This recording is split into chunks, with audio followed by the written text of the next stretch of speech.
Hello குட்டீஸ். நம்ம இன்னைக்கு பார்க்க போகிற சிறுகதை தாகமுள்ள காகம். ஒரு தாகமான காகம் தண்ணியை தேடி அலைஞ்சு சிறிதளவு இருந்த தண்ணியிலையும் அதோட புத்திசாலித்தனத்தை பயன்படுத்தி எப்படி அதோட தாகத்தை தணிச்சிச்சுன்றதை தான் பார்க்க போகிறோம். வாங்க கதைக்குள்ளே போகலாம்.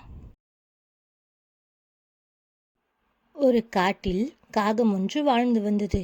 ஒரு நாள் இந்த காகம் பயணம் செய்தது. அதற்கு மிகவும் தாகமாக இருந்தது. அதனால் ஒரு இடத்துல நின்று தண்ணியை தேடியது. ஆனால் ஒன்றுமே கிடைக்கவில்லை. அதனால ரொம்ப பலவீனமாயிடுச்சு. ஆனால் தன்னுடைய நம்பிக்கையை விடாமல் அந்த காட்டு முழுக்க தண்ணியை தேடி போனது.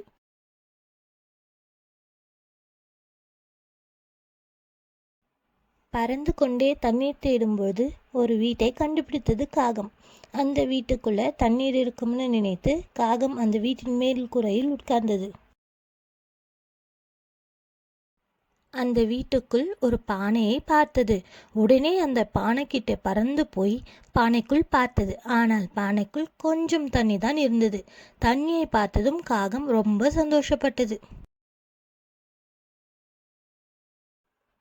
தண்ணீர் ரொம்ப குறைவாக இருந்ததுனால் காகத்தால் தண்ணீரை குடிக்க முடியல. ரொம்ப நேரத்துக்கு அப்புறம் காகத்துக்கு ஒரு யோசனை வந்தது. இந்த பானைக்குள் சில கற்களை போட்டால் நீர் கண்டிப்பாக மேலே வரும். அப்போ நான் இந்த தண்ணீரை குடிக்கலாம் என்று நினைத்தது காகம். அந்த யோசனைக்கு அப்புறம் உடனே கற்களை தேட ஆரம்பித்தது. பக்கத்தில் சில கற்களை கண்டுபிடித்தது. அந்த கற்களுக்கு பக்கத்தில் சென்று தன்னுடைய வாயால் கற்களை எடுத்து அந்த பானையில் போட்டது. ஆனால் தண்ணீர் கொஞ்சமாகத்தான் மேலே வந்தது. இருப்பினும் காகத்தால் அந்த தண்ணீரை தொட முடியலை. தன்னுடைய நம்பிக்கை விடாம ஒவ்வொரு கற்களை எடுத்து பானையை நிரப்ப ஆரம்பித்தது. நிறைய கற்களை போட்டதுக்கு அப்புறம் தண்ணீர் மேலே வந்தது. காகம் ரொம்ப சந்தோஷப்பட்டது.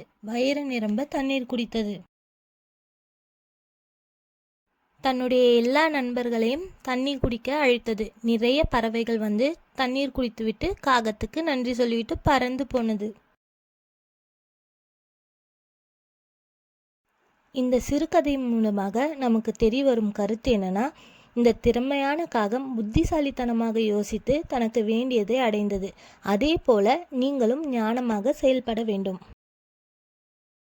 இந்த தாகமுள்ள காகம் சிறுகதையை பார்த்ததற்கு நன்றி. மீண்டும் அடுத்த கதையில் சந்திப்போம்.